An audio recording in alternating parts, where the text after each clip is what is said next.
2, 3, 4.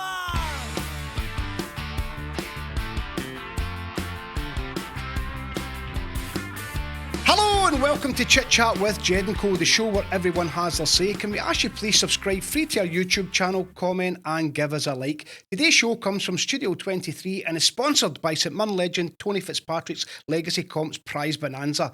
You can win some cracking prizes and a cash builder every single day with a guaranteed £1,000 for only 99 pence a ticket. One of Tony's main objectives is to help youth sports clubs, charities and general good causes. Please give him a visit at legacycomps.com. Now, today's guest was born in Glasgow. His dad played a huge part in his career. He once had a trial at Selkirk. Successful playing career for St Mirren, Aberdeen, Celtic, to name but a few. Played under the great Sir Alex Ferguson and Billy McNeill. Scored in 2 cup finals in the same season. Starred in Celtic's famous centenary double winning season. Assistant manager to his late great friend Tommy Burns. Managed Morton, St Johnstone, Queen's Park, East Kilbride, Scotland under-19 and under-21 teams respectively. And was the first midfielder to score over 100 Premier League goals. Welcome to the show, Billy Stark. Thanks, Jed. It was an interesting journey, and it all started, as you say, born in Glasgow, with a family of 3, my brother and sister, and probably a typical upbringing. The football started early. My dad actually played for Vale of Clyde and Blantyre Celtic at junior level, so he was a real good footballer, but he obviously never got the chance to go senior. He was a plasterer, so he liked a pint.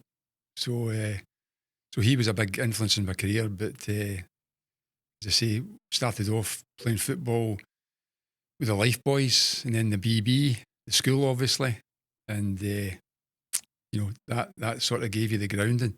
And actually at the BB, a couple of the officers were involved with a secondary juvenile team called Anniesland Waverley. So I signed for them, and I was only 13, I think. And was playing under 18 football, so probably hard to imagine, but at that time I was just a wee right winger playing under 18 football. So I think in some ways, looking back, that held me back a wee bit because I wasn't able to sort of force myself on the game. I was just a wee sort of young lad out in the outside right position that sort of got the ball now and again and did a wee bit with it. So as things developed, I'd always played as a striker, or a centre forward as it was called in those days, for the school team and the BB. But then sort of things materialised that I started playing midfield for Anniesland Waverley. And it was a great grounding, a great club. Secondary juvenile, as I say, but superbly run. You had to turn up with a shirt and tie, so the discipline side was really great for the days that were ahead of you. So discipline was a word that was heavy in my mind when I signed for St Mirren. But before that, I was actually training with Dumbarton and Rangers, would you believe? So I actually, as a young lad, as a really young lad, it was a mixed marriage, if you like. My dad was Protestant, my mother was Catholic, so her side of the family was Celtic, his side was Rangers. So That'd have been interesting. It was interesting, but as I say, never a bigoted moment because it says for itself. That's the way it should be. So my dad used to take me to Ibrox as a young lad before I started playing football. So it's funny how things turned right round. But as I say, training with Rangers and training with Dumbarton at the time as well. Rangers, in the end, I went a few youth trips with them. And the only sort of notable player that came through and played with the first team was Ali Dawson. Ali was for Johnson. Yeah. Ali was for Johnson, I believe. Sad loss, yeah. Yeah, so sadly. Ali played in that squad and became a Rangers captain, actually. So, actually, Rangers then wanted to sign me, but on a provisional for him. And I trained a couple of nights a week at Ibrox. Didn't really like it, if I'm honest. St Mirren were sort of chatting at the door. There was a wee guy called Baldy Lindsay, who was a taxi driver. And he was a scout for St Mirren. That's right. So, luckily somebody did. He really fancied me as a player. And so he was always up to the door talking to my dad, trying to get me over to St Mirren. And eventually, and obviously he was pushing that with Fergie as well to give me a trial. So we set up a game with Annisland Waverley playing St Mirren at Love Street, and nothing came of that. But then I get invited to go down pre-season to Selkirk, right, with the first team squad. So you can imagine it was a big jump. And as I remember, I think I was maybe really poor in the first half of the game and improved to average in the second half. So I didn't think anything of it. I thought, getting back in the team bus, nothing's going to come of that. But then Fergie called me at the front of the bus with forms to sign, and no agents in those days. It was like, sign here. So I think I get 50 quid or something in the Annisland Waverley got a couple of balls. So that was me off and running in my professional career. That was the start of it. And a young Alex Ferguson. Yeah. In those days, no Sir Alex. Yeah. Volatile. What was it like? Because obviously I'm very good friends. We've got a mutual friend in Tony Fitzpatrick. Yeah. I've heard some stories, some great stories, but what was it like for you? Well, I think I've got everything I owe to him, to be honest with you. I think his discipline, and he obviously saw something in me as a player, but he was really hard on me, as he was with almost everybody. And so he was trying to break you. He sort of either he broke you or you took it and you made yourself a better player because of it. That was all he was interested in. Winning, yeah, winning, but improving you as a player. And maybe at the time you didn't think that, but it was hard. But he had many sort of interesting stories in his formative years as a manager. And I think one of them I can remember, we played Motherwell.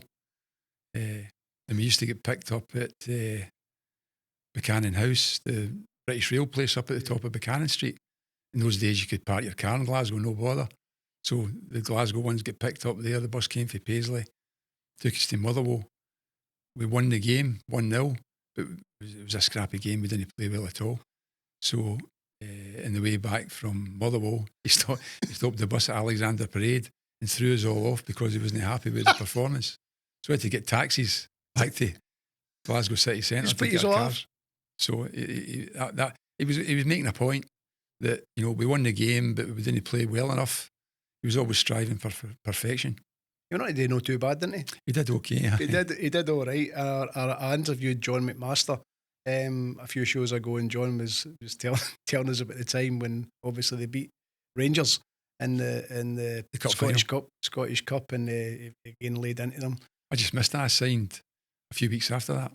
Actually 2 weeks after that, because they'd won the Cup Winners' Cup the week before, I think. But that was a great St Mirren team you played for. It was. And that, I think not saying it was underestimated, but it was challenging. It was playing in Europe. Yourself, if I remember right, you had Lexi Richardson, obviously Tony Fitzpatrick, Doug Somner, Peter Weir, a very good friend of yours. It was a very good team. Well, I mean, we when I signed in 75, we consolidated. The Scottish leagues had just reformed at that point. That was the start of the Premier League, actually.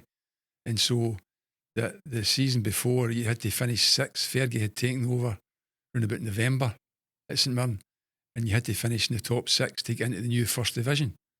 So I think St Mirren finished sixth and scraped in. So the first season, I was very fortunate. I didn't really play reserve football because he was building a young team. So he sort of half the season on the bench and the other half starting. And we consolidated, and then the following year, he took us on a trip in pre-season to the West Indies, to Barbados, Trinidad. I remember Tony talking about that. Yeah. He went to fantastic trip. You can imagine. I was serving my time as a draftsman, actually. I forgot to mention that when I left school. Obviously training with Rangers and Dumbarton and St Mirren. I was becoming a draftsman, serving an apprenticeship. So it was like, in those days, all my pals that I've sort of caught up with again, were all employed locally. Barnstrow's was a big employer in the area, and I worked in a place called Baird's Structural Steel. So I was on my way to becoming a draftsman. It was a 4-year apprenticeship, and a couple of years into that, Fergie decided that we were going to go full time. He obviously got the backing of the board, and so I had to then complete my apprenticeship. I worked in the morning, went to train in the afternoon for 2 years, and I had to do an extra year to get my papers as an apprentice draftsman. So that was the the start of it.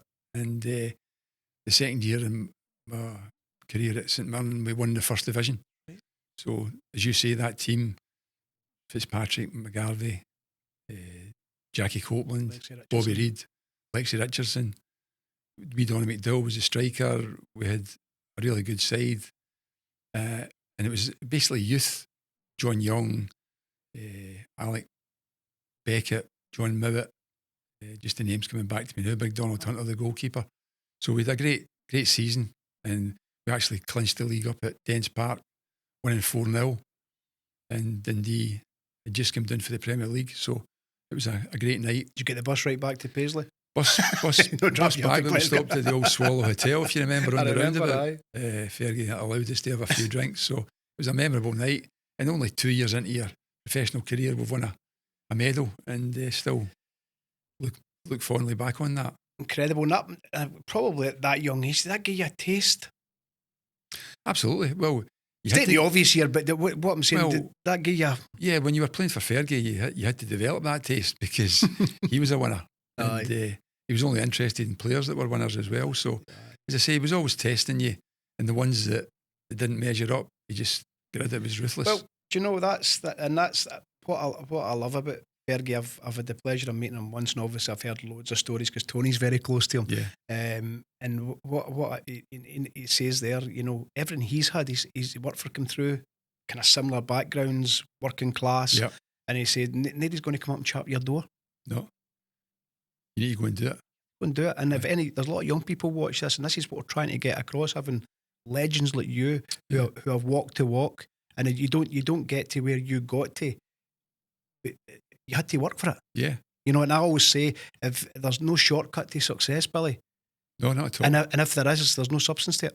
No, of course. But getting back to the St Mirren teams, there was a few teams that evolved over I was 8 years there. Mm-hmm. So served my time. And, you know, Peter Weir appeared on the scene, and Peter and I go back a long way. What's up, Peter? Actually, I know. Still good pals with Peter, one of my best pals. And we used to go to Millport on holiday. Went from the age of, 5 or 6 for maybe 10 years, something like that. And Peter went on holiday to the same place, and we met up, put a five-a-side team together. It was a five-a-side competition. So we played together from that early age. And then next thing, probably about 1978, Peter walks in the dressing room having signed from Nielsen, I think it was, and went on to have a great career. There you go. And we're only at the start of your journey. This is absolutely, I'm loving this so far, Billy, and the viewers will be the same. Now, Sir Alex Ferguson played a huge part in, you know, as I said in the intro, but he left St Mirren for Aberdeen. He came back for you, Billy, in 1983, after they won the European Cup Winners' Cup. He did, yeah. I mean, obviously after Fergie left, it was going to be difficult for anybody, but Jim Clooney came in as manager with Ricky McFarlane still there as assistant. And Ricky was a great influence in my career because he became manager as well, although he sold me to Aberdeen, so I don't know how that works, but still in touch with him as well. But that was a time where 1983, where freedom of contract had just come in. Until then, if the club offered you exactly the same terms, you'd know where to go. You were stuck forever, in fact. So freedom of contract allowed players, when their contract was up, they signed for another club, and it would go to a tribunal if they couldn't agree a fee. So 1983, my contract was up, and I felt it was maybe time for a move. One or two clubs interested. 8 years, yeah, exactly, and some great times there. But a few clubs interested, but of course Fergie, when he came on the phone, there was no turning back. What did he say to you? I can't recollect exactly what he said, but he basically sort of, in his usual fashion, told me I was signing for Aberdeen. So he knew of other interests. Rangers and a few others were interested. Dundee United. They're a great team as well back in that period, wasn't it? But I don't recall it being a difficult decision. Aberdeen had just won the Cup Winners' Cup. But you wanted to win domestic honours and test yourself. I was going into a team full of internationals, so it was a great signing. Absolutely. Talking about domestic honours and going on to win things, you went on to win several trophies at Aberdeen, which included, I love this, scoring in both cup finals in the one season. The wee boys, I remember when I was young, going to sleep at night dreaming of scoring at Yeah. Hampden, but you done it twice in the one season. How Yeah. did that feel, Billy? I mean, when I look back on it, there's a sense of pride. I don't think many have done it, but it just so happens that my job in the Aberdeen team was to get forward and try and score a goal. So, if you were lucky, I remember Fergie commentating in a game, an Old Firm game actually, and it was 0-0, and he said there'll be goals in it. He says Stark's not a chance yet, and I think what he meant by that was, and I always took that view myself whenever I went on the pitch. I was never too downhearted if I missed chances, but I was downhearted if I didn't have a chance in the game. I always looked to try and manufacture a scoring chance in every game I played. So, cup finals, you're lucky enough, the chance comes along, and luckily enough I was able to take them. Incredible, and it's just that feeling. Obviously, Hampden went on to play a big part in your life, which we'll talk about later on. But it just must have been.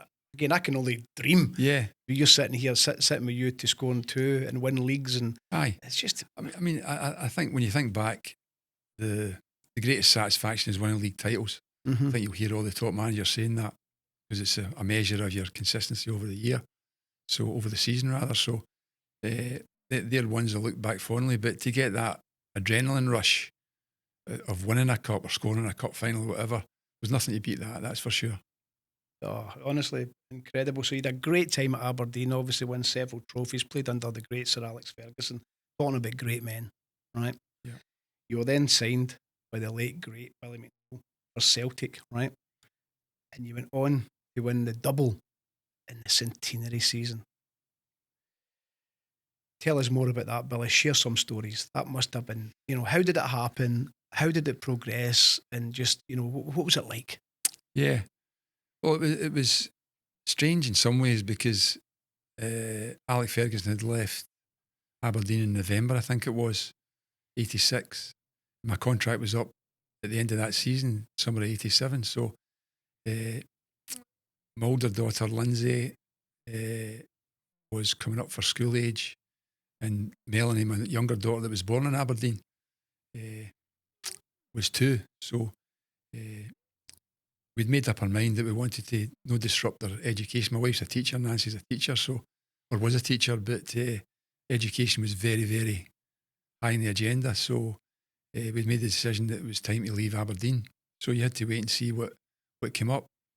And I spoke long and hard to Hearts at the time.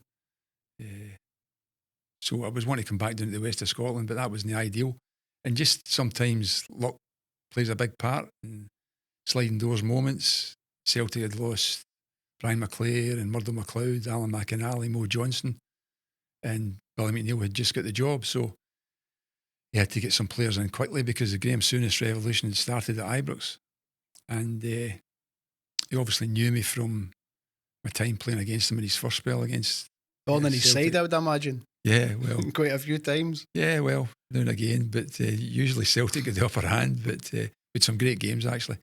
But he made the call, or he made the call under the name of John Kelman. It was John Kelman was the chief scout, and it was my mother and father-in-law's place.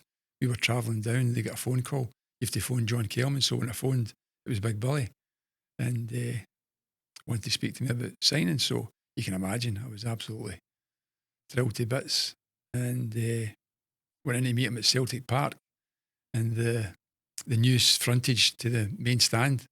Hard to picture now with that magnificent stadium, but it was the old stadium, but they were building the new frontage to the main stand. So he told me to come round the back and then enter in through the jungle to come and speak to him. So workmen and all the rest of it weren't able to see what was happening. So yeah, that was an experience going round the back in Barrafield and coming through packs of wild dogs roaming through there and all the rest of it. But I got there in one piece, left, signed that day. So didn't take much persuading, to be honest with you. What month was this? This is obviously, what month did you sign? That would have been June 1987. 87, aye. Yeah. And then obviously a lot of players followed after that. You think you did your Andy Walkers, you Yep. your Chris Morrises, and I think Macca, he arrived in Macca and November. Joe Miller came October, November. Yeah. I think Macca came October, Joe came in November. So that was the sort of final pieces in the squad for the centenary year. And obviously you come in, you're not got a Celtic background, you've not got. But did you feel any? What's the best word? Because it was a centenary season and Rangers had started a revolution under Graham Souness. Yeah, I mean, Did you feel was there pressure there, Billy? Was there an expectation? Oh, there was. I mean, the first thing to say is not having a Celtic background. That's quite correct. But we used to go to my cousin's place, Jim Flynn, who diehard Celtic supporter, had every programme. So I knew all the history, and we used to go over to his place in Knightswood and through all the programmes. I can still picture them. So I knew all the history. You knew. Yeah. So you were local. You were local, but you knew the expectations with Rangers and Celtic are sky high. Absolutely. And of course, with the Souness revolution having started, the pressure was on over at Celtic Park. So luckily for the directors, they made the right choice in getting Billy McNeill back, because he was able to galvanise the whole squad very, very quickly. Although that didn't sort of look as if it was going to work out. We went away pre-season and worked on a lot of things. And of course, with a lot of new players coming together, we played Arsenal at Celtic Park in the pre-season friendly. We lost 5-1, I think. Only Archdeacon scored a great goal, actually. But lost 5-1, so that didn't augur well. But the following week, we went down to Capello and we won 4-0. And that was us off and running. So the centenary season took shape then. And I think we lost at Dunfermline 2-1, I think. And then maybe September, October. And then we went a long unbeaten run, 28 games or something like that. I think it was called the Skull Cup at the time. I think looking at doing my research, you lost that coincidentally to Aberdeen, was that right? We did, actually, yeah. We had a couple of tough draws.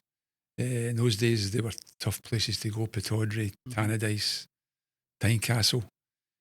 So my couple of years there was Aberdeen away and Dundee United away the following season. So we lost both those games. But strangely, having won the League Cup once with Aberdeen, which was Fergie's only League Cup as well, that the Scottish Cup was a lot better in terms of rewards for me. Any of your Aberdeen mates say, well, you made the wrong decision, Billy?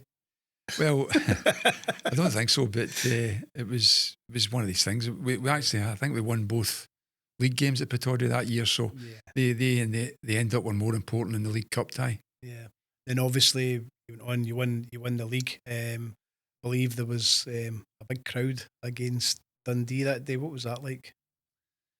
They were sitting in the touchline all the way around the park, and I mean, Celtic's capacity was 60,000 in those days. The official capacity. Official capacity. Honestly, there must have been at least 80,000-90,000 there. They were actually sitting on the track. So it was just Celtic's that kind of club. They win trophies that are, like the Exhibition Cup and all the rest of it that are no more. Special trophies. And to win the league that year in your centenary season, I think everybody sort of caught fire with that. And Celtic supporter, loyal to a man anyway, but I think that really caught their imagination. And then obviously you were losing the cup final. Yeah. And then obviously the Bull Macca, he popped up with a couple right at the end. How did that feel? He did, and Macca... What a man, isn't he? Well, if you remember, I mean, going back to St Mirren days, obviously he followed me to Celtic, but Frank McDougall had played with Annisland Waverley and then came to St Mirren and then came to Aberdeen, so it's funny how these things work. But a great striker as well, McDougall. McDougall was a great goal scorer, God rest him. But so Macca scored the 2 goals in the cup final, but the thing I remember is, and he'll tell you this himself, in the Hearts semi-final we scored 2 late goals again and Macca missed a couple of chances. He was distraught in the bath after it because he'd missed the chances, and I think the realisation that we might have gone out the cup, but we obviously were able to turn it around in the last minute or two, so that then repeated itself in the final against Dundee United, so he didn't miss any chances in the final. And then you're on to win the Scottish Cup the next year as well, so you a very successful time at Celtic, which is absolutely Incredible. You then went on to play for you went to play for Kilmarnock and Hamilton. Was it one of those things that you wanted to play as long as you could, Billy? That's exactly what it was, Jed. I think I'd come to the end of my 3-year contract, and Big Billy wanted to sign me for another year, but obviously at 33 I was then. Couldn't guarantee, well, you can never guarantee first team football, but sort of intimated that it would be more of a squad player. So, as you say, I wanted to play as long as I could.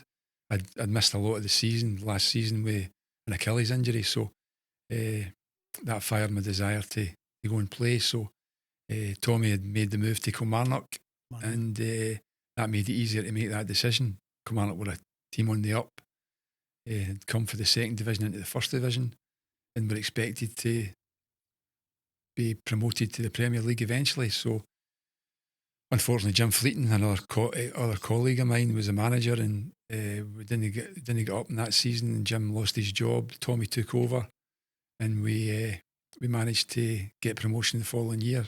But had to make some signings that Tommy made. George McCluskey, for one, was a tremendous player for us at Kilmarnock. I was doing my research, right? George, am I right in saying this? Correct me if I'm wrong, right? George not got an injury. Obviously, I'm not laughing at George getting the injury. But was there not a funny story there? Oh, you're talking about the Cowdenbeath game? Aye. Well, Cowdenbeath, that's a tasty play there. That's a big cavernous just stadium. When you mentioned George, I was... Yeah, but George, I think it was a big game. I think we ended up winning the game 3-2. But George had been kicked about all over the place by the big centre half of Cowdenbeath. And eventually, well into the second half, he got a gash down his shin with the big centre half going over the ball. So he went down in a heap. But before he did that, he threw a punch at the centre half. So the two of them get sent off. But George McCluskey's lying there with his leg gushing of blood. He can't walk off the pitch. So rather than a stretcher, they didn't have a stretcher at Cowdenbeath. They brought on a pram. So George got into the pram, big gash in his leg, sent off. It was the most ignominious departure for a football pitch you'd ever see. So, but he was a great character, George, as well, and fantastic player. My brother played with George, the youth teams. He always speaks so highly of him. He's always saying to me, I need to get George on the show. I know. He was well underrated at Celtic. He was unfortunate in that, first of all, there was McGarvey and Charlie Nicholas coming through, and then Brian McClare came, and George always seemed to be the one that sort of missed out. But his goal scoring record when he played was phenomenal. I know he used to score regularly against us at St Mirren. So yeah, obviously your playing career came to a natural end. What a playing career you had. I said at the top of the show, you played for midfield to score over 100 Premier League goals. It's incredible, Billy. Yeah, I mean, as I say, I think it comes down to mentality. The way the game is nowadays, with the new formations and all the rest of it, there's no really any box-to-box midfielders. There was quite a few in my day, and your job was to try and get into the penalty box and get in the end of things, and I managed to be able to do that. But I think it comes back to my grounding as a striker. I was hungry to score goals and felt disappointed if I didn't. So I think that's something that is part of the makeup of a goal scorer. That winning mentality. So was it a natural progression? You then went on to be assistant manager with your great friend, the late great Tommy Burns at Kilmarnock, and then obviously you went on to be assistant manager at Celtic. How did that come about? And tell us some great stories. Well, I think it's important to point out that my first sojourn into management was when I left Kilmarnock to go to Hamilton Accies as player assistant manager to Billy McLaren. Big Billy was good enough to give me the chance to be assistant manager. I didn't play very much, so that gave me a real good grounding. There was part-timers and full-timers, so we trained at the old Douglas Park. Sometimes in a winter's night, with one floodlight on, about using 50 yards of the red ash track to train. That was your training session, so it was a good grounding.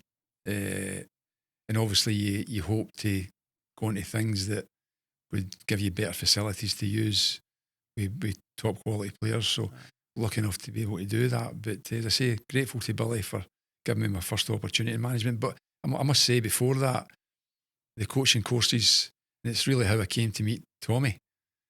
I say I met Tommy. I used to run up and down the park against him. St Mirren against Celtic. He was left mid. I was right mid. So of course we would build up, and I was trying to get into the penalty box to score.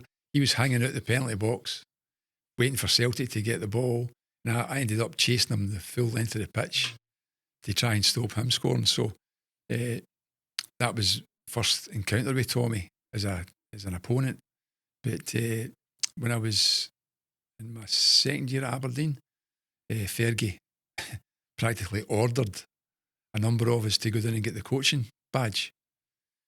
So we set off to Lars John McMaster. You speak about John was my teammate at Aberdeen. John, Neil Cooper, Big Brian Gunn, Willie and Alec came down actually a year or two later, but we all went down, and it took 3 years to get your B badge and your A badge. Craig Brown, Andy Roxburgh in charge. Jimmy Bowen was my coach, and Frank Coulson was my other coach at the time.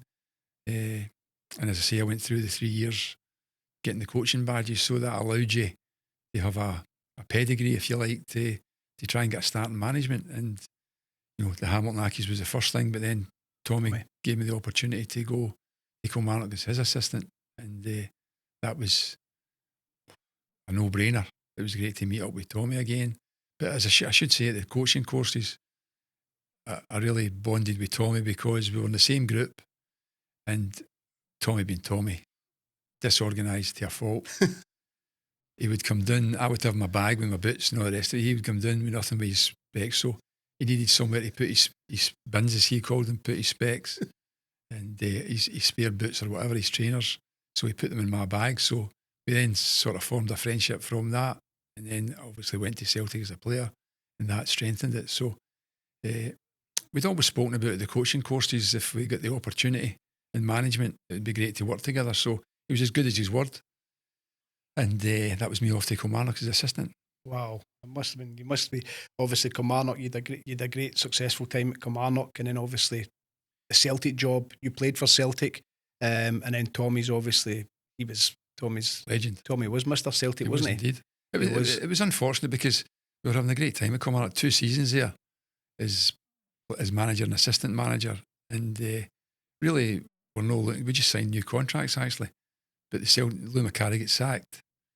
Tommy got the call to go, and we were both 37 at the time, which is too young to be Celtic manager. But as Tommy rightly said, you can't pick and choose when you get that opportunity. So we had to go. Obviously, when he decided he was going, it was firmed up. He wanted to take me as assistant.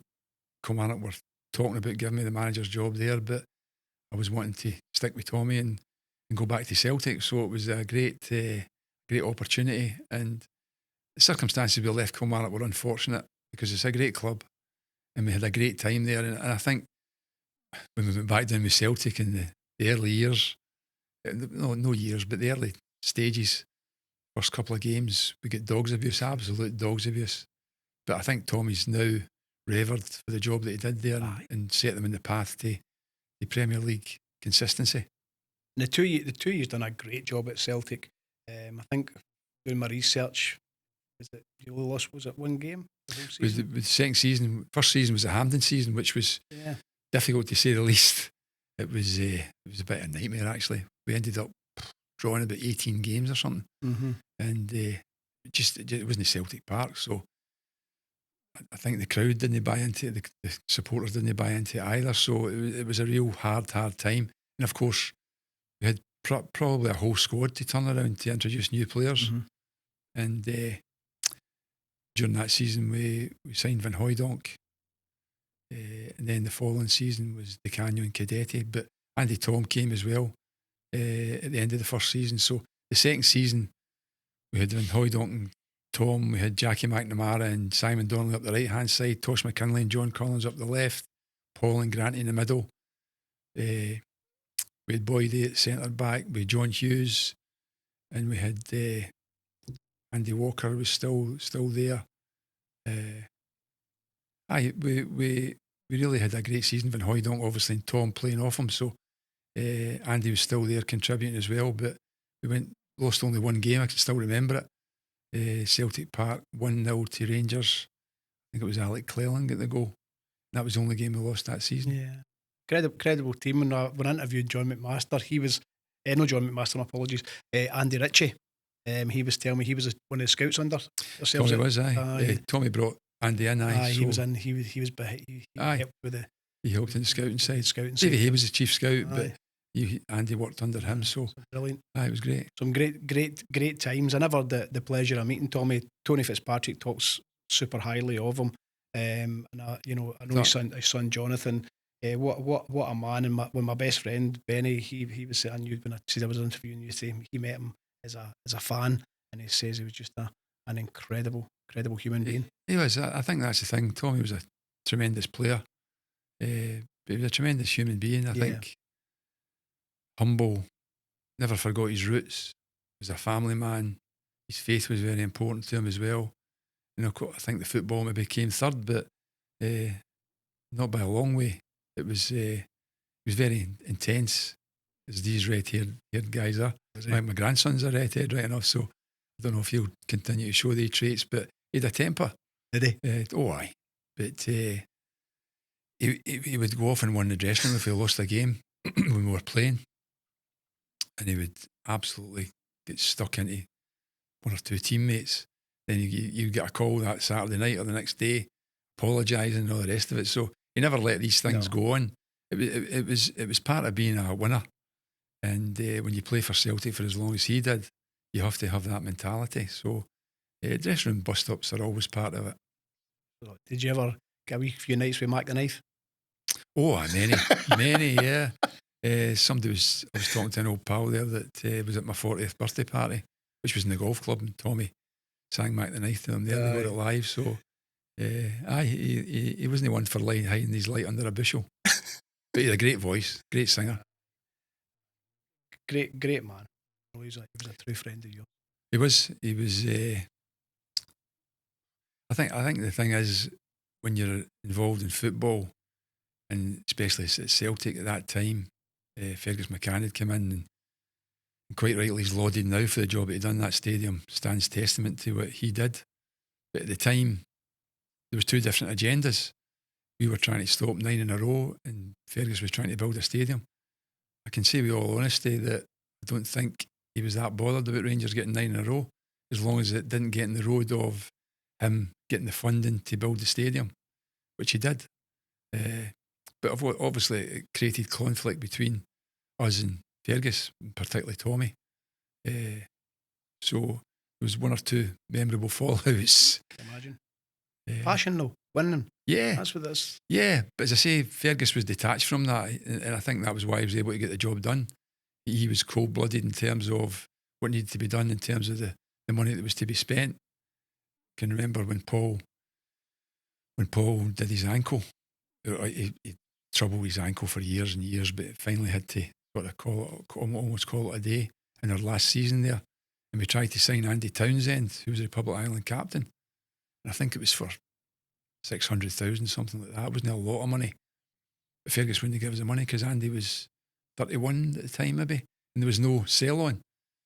But by the same token, the next season he gave us $3.5 million to buy Alan Stubbs. So that's what I'm saying. It was that business-like attitude that was prevailing all the time with Fergus, and it didn't sometimes sit properly with what needed to be done on the pitch. But some great times.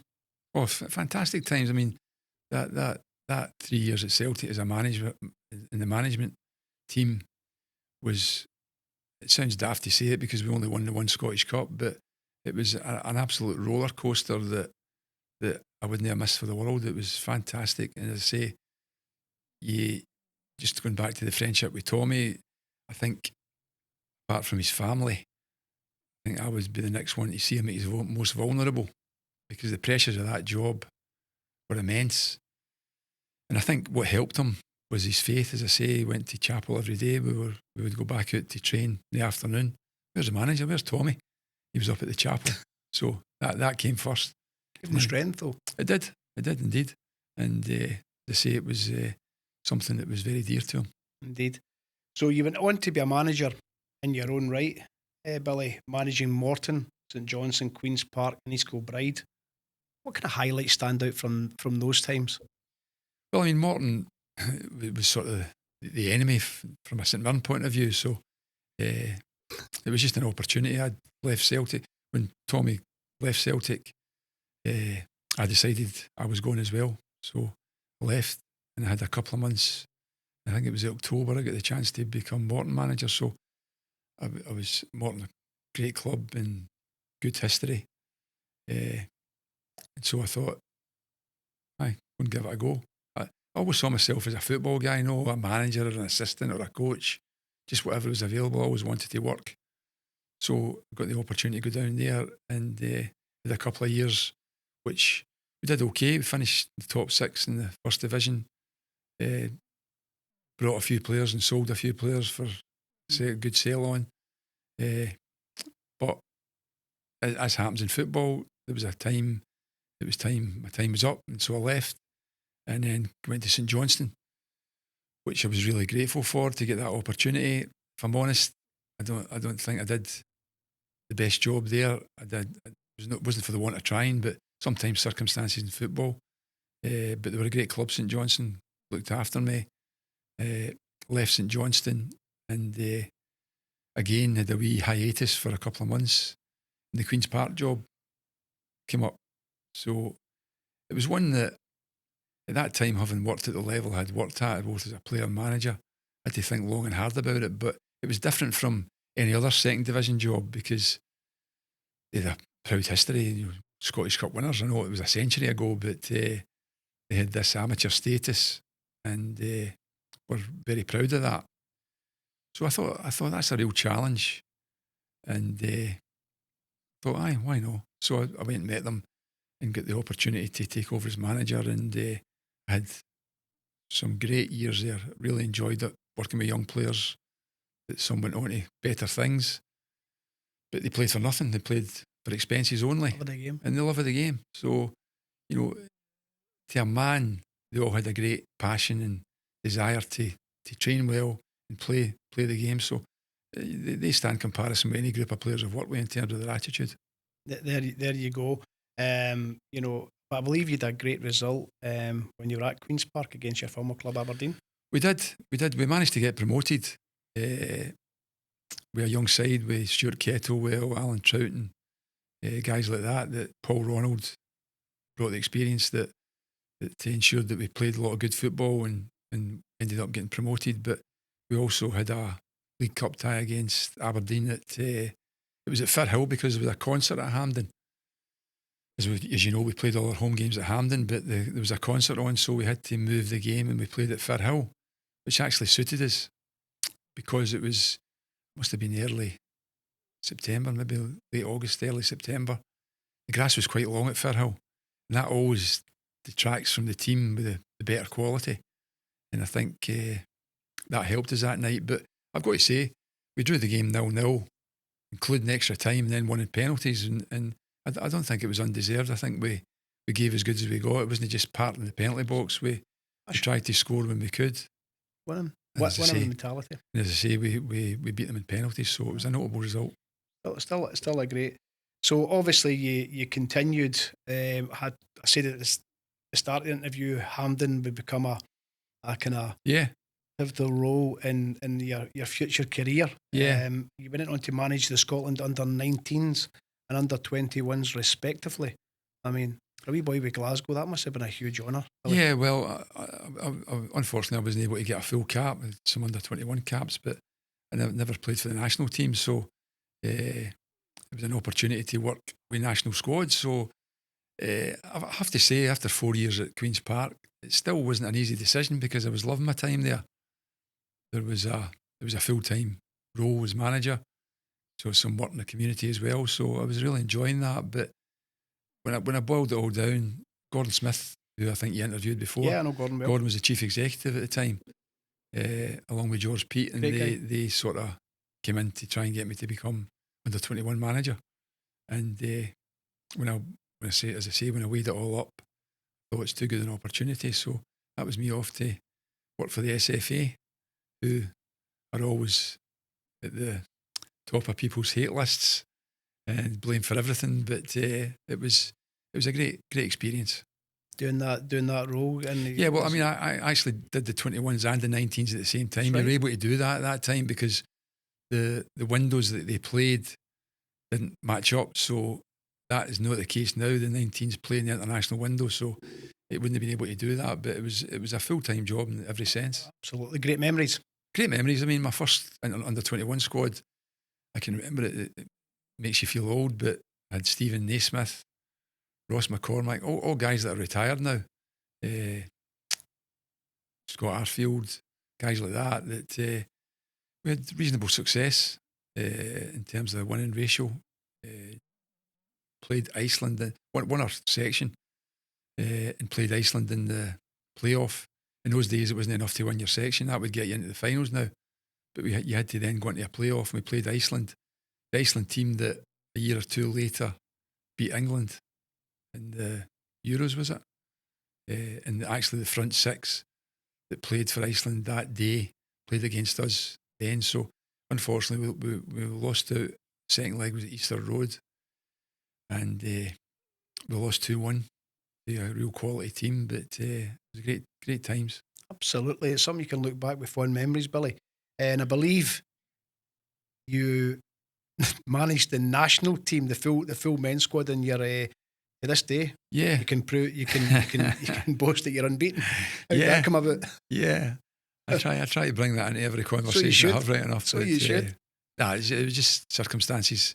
Craig Levine had lost his job, and Stuart Reagan, the chief executive at the time, asked me to take the team for a friendly that had been arranged in Luxembourg.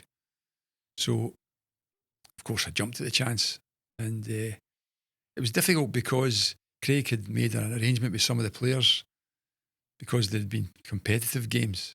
Sometimes in friendly games, you'll do a wee deal and leave a player out. In those days, I don't think so much nowadays. But so there was a few players unavailable. Ended up probably about 14 call-offs when we went to play Luxembourg. So there was some panic stations in trying to put together a squad. But we managed to do it, and we won 2-1. Jordan Rhodes scored both goals. Actually scored a third goal, which turns out was a good goal. It was chalked off for offside, so we would have had a hat-trick for Scotland. So Jordan was a top scorer for me in the 21s, and as I say, that was an enjoyable experience to take the national team, but I think the pressures that come with that are pretty heavy. I can imagine.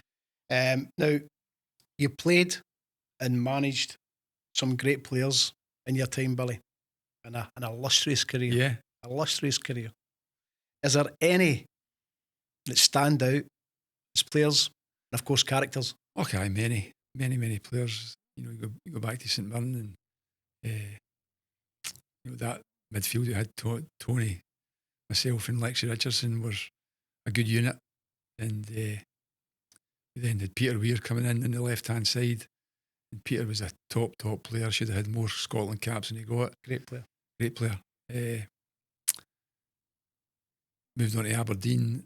Of course, there's too many to mention at St Mirren. Doug Somner and many others. Jimmy Bowen. But I have to say, Alec Ferguson. It was an early sign of his management-ness, if that's the right word, because he had that young side that won the first division, but he knew he needed experience, so he brought in Jackie Copeland first of all. Jimmy Bowen and Ian Munro were three experienced players that really pulled us together, that young group, and we went on to have the success we had. But Ian Munro was a top left back. Went to Aberdeen, obviously Willie Miller stands head and shoulders above anybody in terms of his. You were talking earlier on about what it takes to become a player. If you could instill his drive and desire and winning mentality in anybody, that would be a force to be reckoned with. But I have to say, Willie was the worst trainer in the world. He would admit it himself. He used to just tag along at the back, and when we had any wee games, he would play as a striker. Aye. Fancying scoring goals. Actually, when he signed for Aberdeen, he went and loaned to Peterhead and scored. He was a striker and he scored many goals. Yeah, great defender. But became the best penalty box defender going, without a doubt. Get past him.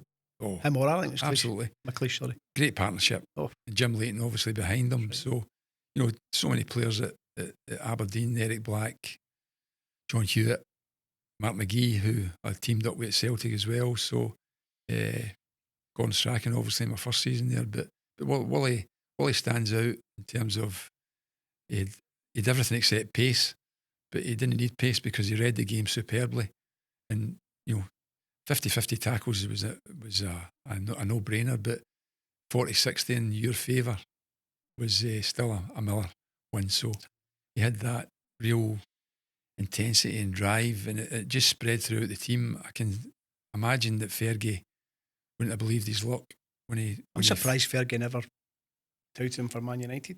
Aye. Well, I think Fergie left in '86. Wally would still be around about 30, 31. So it was possible, but I think a young Willie Miller, Fergie would have been all over that without a doubt. And McLeish as well, yeah, for sure. So some players that we could go on and on and on. Well, we've not touched on Celtic, obviously, because Paul McStay stands head and shoulders the maestro who made my job easy in the middle of the park.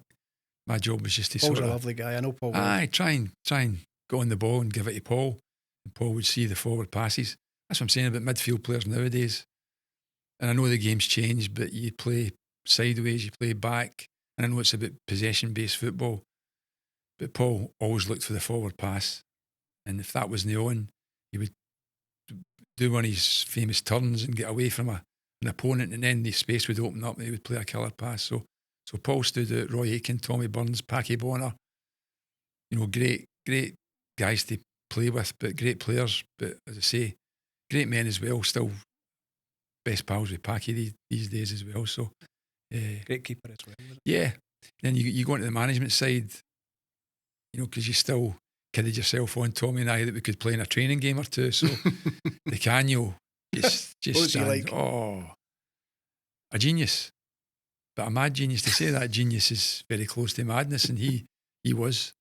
But such a likeable guy. I remember one day at Barrafield playing a small-sided game.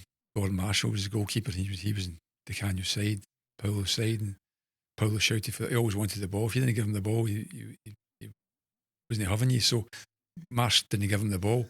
Oh, he threw a strop, walked off the pitch at Barrafield, walked up London Road to Celtic Park in his training gear, and Tommy just got on the phone to Davy Hay at Celtic, Celtic Park, just to say watch out for him. So that night, Tommy had to take flowers and chocolates up to the Canyon household. Aye, and obviously get him back on side, but it was never a dull moment. He was a absolute the biggest personality I've encountered, to be honest with you. Just that Italian volatility, and but trying to get the ball off him. I mean, we could have charged entrance money for training in those days. It was just phenomenal. Remember Harry Redknapp saying he reckons he's the best player that he's managed. Yeah, for skill wise. Of course, he had that famous one with Harry where he sat down. I think the referee wouldn't give him decisions, and he in fact, I was watching a previous game for Paulo played for us against Hearts, and it only brought back the memory. He scored. I can't remember what the score was at the time. It was at Celtic Park. He scored, and he tried to get the ball back for the net, get involved with the keeper, and ended up getting sent off. So he was a character and a half, Paulo. And obviously we've touched on Macca, who we know very well. What a guy, yeah. McAvenny, what a boy. Was a good guy. A complete striker, pace, aggressive, great in the air, good finisher. He had everything. He would tackle, occupy defenders.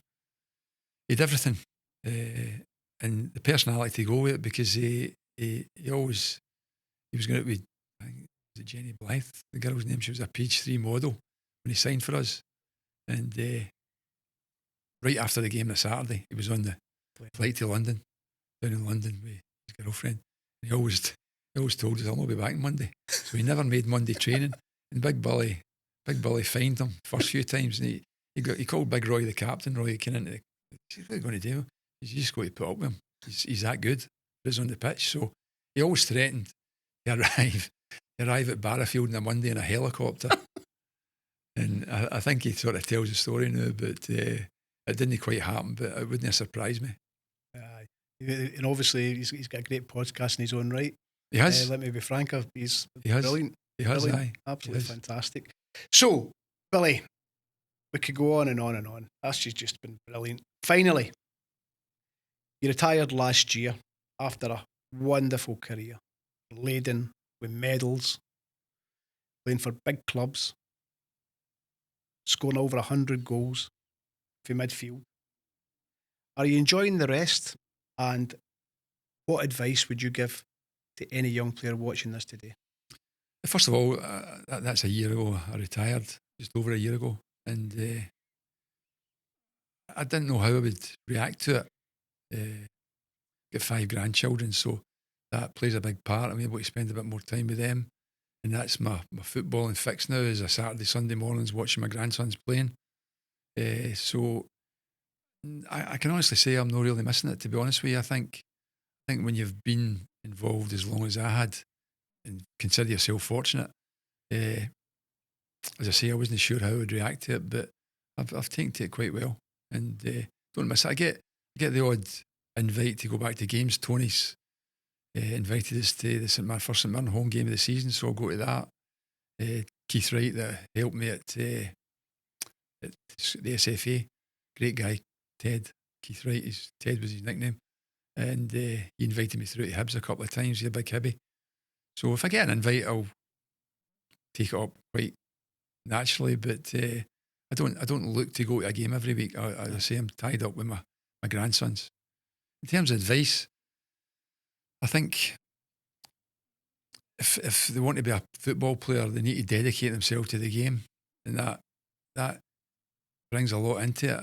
I did in a sense, because I've hooked up with my old primary school pals actually.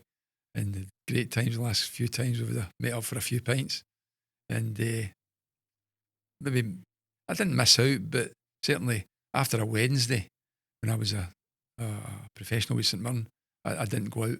Saturday night was the next time I would go out, so they had the usual life that boys would have out on a Friday night and all the rest of it, whereas I was tucked up in my bed for 10 o'clock. So you need to dedicate yourself to the game.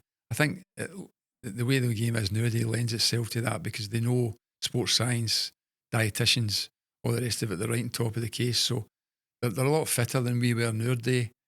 But as I say, you need to dedicate yourself fully if you want to become a player. And even then, there's no guarantees. You need the wee bit of luck that I had when I was playing. That wee guy, Baldy Lindsay, the wee scout, just was belligerent and never gave up. He used to have arguments with Fergie. In fact, I forgot to say that when the Selkirk trial game, Baldy was quite happy I was getting a trial. So Fergie tells the story, or told me the story, when they get back to Love Street that night. They dropped us all off, and the bus got back to Love Street. Baldy was waiting. You see how he did? And Fergie was winding him up. Fergie says, "I was rotten." What do you mean? So he got Baldy wound up, and then he told Baldy we'd signed him. So a lot to thank wee Baldy Lindsay for.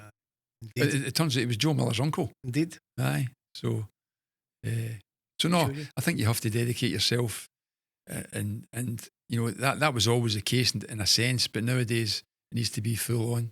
So, and a wee bit of luck.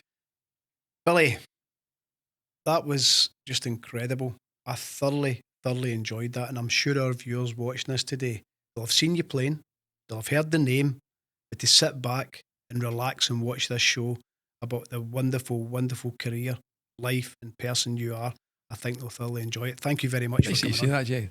Thoroughly enjoyed it. Thank you for coming on. Thanks. That's a show for Chit Chat with Jed and Co, the show where everyone has their say, from Studio 23, sponsored by St Mirren legend Tony Fitzpatrick's Legacy Comps Prize Bonanza. Please give them a visit at legacycomps.com. Can we ask you please subscribe free to our YouTube channel, comment and give us a like. Thank you for watching.